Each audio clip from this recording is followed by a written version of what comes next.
Husband কিভাবে হতে হয়, ভালো বাবা কিভাবে হতে হয়, এগুলো আমাকে শেখানো হয় নাই কোথাও, কোনো জায়গায় শেখানো হয় নাই। বরং আমাকে শেখানো হয়েছে নারী পুরুষ সমান। কি শেখানো হয়েছে? নারী পুরুষ সমান। আমরা অবশ্যই মর্যাদায় সমান, কিন্তু আমাদের ডিফারেন্ট রোল, আমাদের ভূমিকা আলাদা। আমাদের যেমন ধরেন একটা কিবোর্ড, একটা মাউস। এখন কিবোর্ড যদি বলে আমি মাউসের সমান, মাউস যা পারে আমিও তাই পারি, দুজনের গঠনই তো বলে দেয় দুজনের কাজ ভিন্ন, ঠিক আছে না? দুজনের গঠনই বলে দেয় দুজনের কাজ ভিন্ন। হ্যাঁ, আল্লাহ রাব্বুল আলামিন বলতেছেন যে নারী পুরুষ যেই হও না কেন, যে আল্লাহকে ভয় করবে সে মর্যাদাবান। সুবহানাল্লাহ।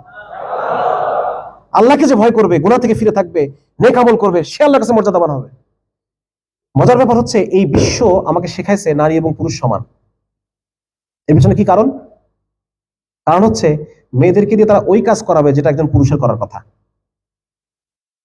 কিন্তু একজন নারী এবং একজন পুরুষ এতটাই ভিন্ন, তাদের শারীরিক গঠন, তাদের ব্রেন ম্যাপিং, তাদের হরমোনাল যে সিস্টেম, বডির সিস্টেম, প্রত্যেকটা জিনিস এত বেশি ভিন্ন, মানে এটা বলতে গেলে আজকে আমার 5 ঘন্টা লাগবে আপনাদের সাথে আলোচনা করতে গেলে। এবং এই যে নারী এবং পুরুষ সমান, এই কথাটা 1971 সালের কথা। 70-71 সালে এই জিনিসটা ওরা থিওরিটা করছে, এবং করার পর লাস্ট 20 বছরে এটা এত বেশি ভুল প্রমাণ হয়েছে, আনবিলিভেবল। বর্তমান নিউরোসায়েন্স যে অ্যাডভান্সমেন্ট, এটা এত বেশি পরিমাণ ভুল প্রমাণ হয়েছে। এবং এর ফলে ক্ষতিটা কার হয়েছে বলেন? এর ফলে ক্ষতিটা কার হয়েছে? নারীর। কারণ নারীকে পুরুষের সাথে একই ট্র্যাকে ছোটানো হচ্ছে, একই ট্র্যাকে। উদাহরণ দিচ্ছিলাম, একটা মাছ, একটা বান্দর, দুজনকে বলা হচ্ছে তোমরা সমান, অতএব দেখি কে বেশি আগে গাছে উঠতে পারো। একটা মাছ আর একটা বানর, দুজনকে বলা হচ্ছে যে তোমাদের মধ্যে এখন কম্পিটিশন হবে, কে কত আগে গাছে উঠতে পারো দেখি। তাহলে স্ট্রেস হবে কার উপরে? মাছের উপরে। মাছ তো ওই জন্য তৈরি না, মাছ তো তার আপন জগতে সবচেয়ে যোগ্য, ঠিক কিনা?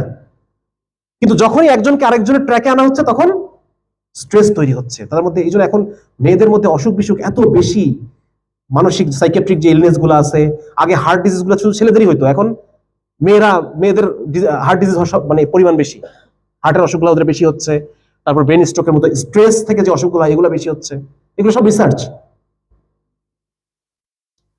তো যার কারণে এই সিস্টেমটাকে আমাদের চ্যালেঞ্জ করতে হবে, এই সিস্টেমটাকে আমাদের কোয়েশ্চেন করতে হবে যে তোমরা আমাকে কি শিখাই যতদিন, এগুলো তো সবই আমার ক্ষতি করতেছে। আমার শরীর, আমার মন, নারীর শরীর, নারীর মন, শিশুর শরীর, সবকিছু শেষ করে দিচ্ছে এই সিস্টেম।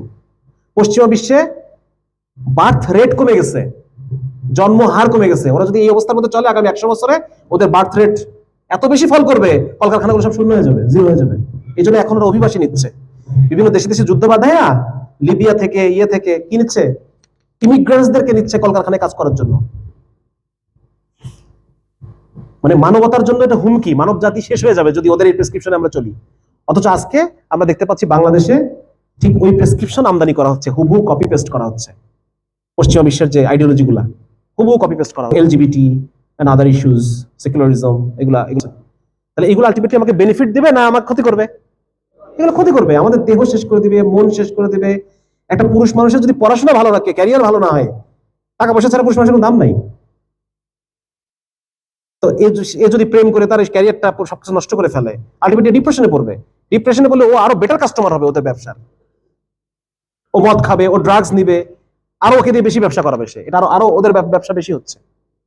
এই জন্য আপনারা একটু স্টাডি করবেন। মানে যদি আপনারা ইঞ্জিনিয়ারিং নিয়ে খুব ব্যস্ত, এটা খুব ভাস্ট পড়াশোনা, বাট স্টিল আপনারা যদি একটু বাইরের পড়াশোনাগুলো করেন, টু সাম এক্সটেন্ট কিছু পড়াশোনা করেন। আমার কাজ এগুলো, আমি এগুলো নিয়ে লেখালেখি করি। আমার অবাধ্যতার ইতিহাস একটা বই আছে, নিজের বইয়ের কথা বলা ঠিক না, একজন কিনে 20 জন পড়বেন, মানে সবার কেনা জরুরি না এই বইগুলো। বা মেয়েদেরকে বিশেষ করে বলবো মানসাঙ্ক বইটা পড়বেন, মানসাঙ্ক। আজকে একসাথে বসছেন বলে অনেক কিছু বলতে পারলাম না, মানে পুরুষদেরকে মানে ফিমেল সাইকোলজি নিয়ে একটা লেকচার দিয়ে দিতাম। আবার মেয়েরা যদি মেল সাইকোলজি জানতে চায়, আলাদা একটা জুম মিটিং হতে পারে, যেখানে ওরা কোনো কথা বলবে না, আমি একাই। হ্যাঁ, যদি তারা জানতে চায় যে মেল সাইকোলজি কেমন, একটু বলি। যেমন ধরেন, এটা তাহলে বুঝতে পারবেন আপনারা। যেমন হচ্ছে আমাদের মেল এবং ফিমেল ব্রেন, আপনারা বিরক্ত হচ্ছেন, কষ্ট লাগতেছে? আচ্ছা, মেল এন্ড ফিমেল ব্রেন এত বেশি ডিফারেন্ট। এবং এই ডিফারেন্সটা কবে থেকে হয়েছে? এই ডিফারেন্সটা হয়েছে যখন আমরা মায়ের পেটে যখন আমাদের বয়স 16 সপ্তাহ নাকি 6 সপ্তাহ ভুলে গেছি আমি, এরকম একটা বয়সে তখন ওই যে ছোট্ট বাচ্চা মায়ের পেটের মধ্যে একটা ভ্রূণ অবস্থায় আছে, পুরুষ বাচ্চা হলে ওই ভ্রূণের একটা ছোট্ট একটা টেস্টিকুলার বার্ড, মানে একটা কুড়ির মতো একটা একটা অঙ্গ তৈরি হবে, ওই অঙ্গ থেকে টেস্টোস্টেরন হরমোন বের হবে। যদি বাচ্চাটা মেয়ে হয় ওইটার বেরোবে না, বুঝা গেছে? তো টেস্টোস্টেরন হরমোন যখন বেরোবে, এই হরমোনটা শিশুর সারা শরীরে ছড়ায় পড়বে রক্তের মাধ্যমে, এবং ছড়ায় পড়ার দ্বারা এই বাচ্চাটা আস্তে আস্তে পুরুষ হয়ে উঠবে। হ্যাঁ, তার নারী সুলভ যে অঙ্গগুলো ছিল সেগুলো আস্তে আস্তে বিলুপ্ত হয়ে যাবে, তার পুরুষ সুলভ বৈশিষ্ট্যগুলো তৈরি হতে থাকবে, এবং তার ব্রেইনে যখন এই টেস্টোস্টেরন হরমোনটা যাবে তখন ব্রেইন একটা বিশেষ গঠন হবে ব্রেইনের। এটা পুরুষ টাইপ ব্রেইন হবে, ছেলেদের মতো ব্রেইন হবে। তার চয়েস, তার লাইফস্টাইল, তার দক্ষতা, তার শখ, এগুলো সবকিছু ছেলেদের মতো হবে মায়ের পেটে। উল্টা জিনিসটা হবে মেয়েদের ক্ষেত্রে, যেহেতু তার টেস্টোস্টেরন হরমোনটা নাই, সুতরাং তার বাই ডিফল্ট যেটা হওয়ার কথা ছিল ওইটা হয়ে যাবে, সে মেয়ে হয়ে যাবে। বুঝে গেছে আমার কথা? এর পরবর্তীতে বিভিন্ন জিনিসে, যেমন ছেলে বাচ্চা কথা শেখে পরে, মেয়ে বাচ্চা সবার আগে কথা শেখে, কারণ তার ব্রেনের ওই কথার জায়গাগুলা খুব বেশি ডেভেলপড। এই জন্য মেয়েদের সাথে আমরা কথাই পারি না। মেয়েদের এপিসোডিক মেমোরি অনেক ভালো, ছেলেদের ওয়ার্কিং মেমোরি ভালো। মেয়েদের এপিসোডিক মেমোরি কি? তুমি আমাকে ওই 7 বছর আগে বিকাল 4:45 47 তুমি আমাকে এই কথাটা বলছিলা। মানে ওরা এত দলিল সহকারে ঝগড়া করে, মানে আমাদের কাছে কোনো দলিল থাকে না, আমরা ভ্যাবলার মতো তাকায় থাকি। এটা তোমরা বিয়ে শাদী করলে বুঝবা, এখন হয়তো বুঝবা না। তো যার কারণে এই যে মানে একদম আলাদা, আমরা আমরা আমাদের আমাদের কথা বলার সেন্টার এক পাশে, আর আন্ডারস্ট্যান্ডিং মেমোরি টেমোরি আরেক পাশে, মানে কানেকশন হইতে অনেক টাইম লাগে। আর ওদের পুরো মাথায় সবকিছু আছে, রেডি সবকিছু, মানে বোমা ছড়ার জন্য রেডি। এরকম অনেক পার্থক্য, এরকম অনেক পার্থক্য আছে।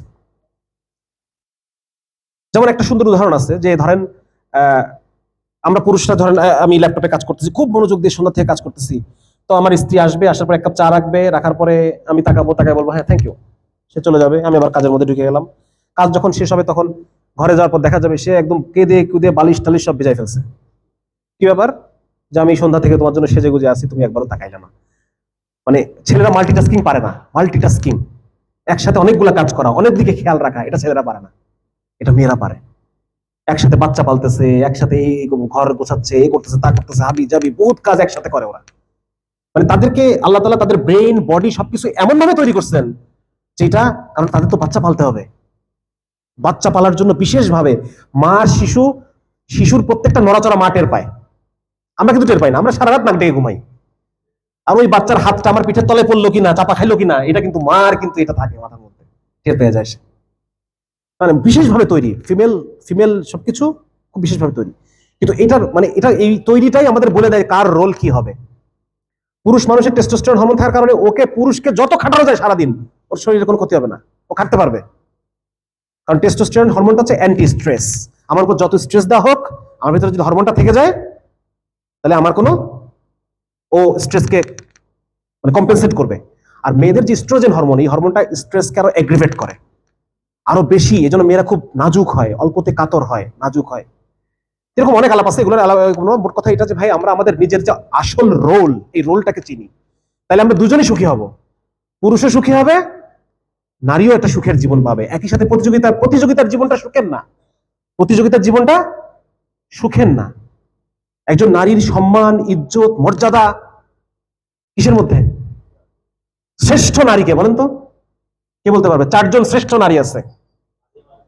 মারিয়াম আলাইহিস সালাম, আম্মাজান খাদিজা রাদিয়াল্লাহু তাআলা আনহু, ফাতিমা রাদিয়াল্লাহু তাআলা আনহু, না আয়েশা রাদিয়াল্লাহু না, আসিয়া রাদিয়াল্লাহু তাআলা। এই 4 জন কেন শ্রেষ্ঠ? একজন শ্রেষ্ঠ মা, নবীর মা, তার কোলে নবী বেড়ে উঠছে। নবী তৈরি হওয়ার জন্য মায়ের একটা যোগ্যতা লাগে, আমার কথা ঠিক আছে কিনা? একজন আদর্শ সন্তান, একজন মুজাহিদ, একজন সালাউদ্দিন আইয়ুবী তৈরি হওয়ার জন্য একজন ওই রকম মা লাগে, ওই রকম মা লাগে। আজকে আমাদের তৈরি হচ্ছে না কেন? কারণ আমাদের মেয়েরা মা হওয়ার চেয়ে অন্য কিছু হওয়ার থেকে বেশি আগ্রহী। ক্যারিয়ার করা, চাকরি করা, আয় রোজগার করা, নিজের সম্মান খোঁজা, নারীর ক্ষমতায়ন। এই কারণে আজকে আমরা উম্মত পিছায় গেছি। একজন নবীর মা মারিয়াম আলাইহিস সালাম, ফাতিমা রাদিয়াল্লাহু কি নবীর কন্যা, এবং একজন খলিফার মা। কি খলিফার? স্ত্রী এবং শ্রেষ্ঠ দুইজন জান্নাতের দুই সর্দার, দুই যুবকের মা। এটা তার এই জন্য সে শ্রেষ্ঠ। আসিয়া রাদিয়াল্লাহু কেন শ্রেষ্ঠ? মুসা আলাইহিস সালামকে লালন পালন করছে। উনি মা ছিলেন না মুসা আলাইহিস সালামের, কিন্তু ওই যে তার যে মাতৃত্বের যে প্রকাশ, শ্রেষ্ঠ উনি। ফেরাউনের ওই মানে শয়তানের বিরুদ্ধে তার যে প্রতিবাদ, হ্যাঁ, সুতরাং আমাদের মেয়েদের মধ্যে ওই দিনের বুঝ এবং জজবা থাকতে হবে যে আমার জান চলে যাবে কিন্তু আল্লাহর হুকুম একটা আমার ভঙ্গ হবে না। এইরকম মায়ের কোলে আল্লাহ আমাদের জন্য নেতৃত্ব তৈরি করবেন। আজকে আমাদের নেতা নাই তো। আরেকজন হচ্ছে খাদিজা রাদিয়াল্লাহু। কেন শ্রেষ্ঠ? নবীর স্ত্রী, স্ত্রীর দায়িত্ব। আল্লাহ রাসূল যখন ভেঙে পড়ছেন, হ্যাঁ, কুরাইশরা তার সাথে শত্রুর আচরণ করতেছে, তখন উনি কি করলেন? একজন স্বামীকে আবার যুদ্ধের জন্য তৈরি করে দেওয়া, এটা একটা স্ত্রী, একজন স্ত্রীর দায়িত্ব। আজকে দুইজনই যুদ্ধ শেষে ক্লান্ত, ঘরের মধ্যে ফিরতেছে, কে কাকে তৈরি করবে? পরের দিনে যুদ্ধের জন্য আবার নবীজিকে তৈরি করে দিতেন, আপনি যান, আল্লাহ আপনাকে হতাশ করবেন, আপনি যান। তো এই বিষয়গুলো আলোচনা করলাম, যেহেতু বোনরাও শুনতেছে, এই মৌকায় কিছু কথা বলা হলো যে এইগুলা নিয়ে আপনারা করেন।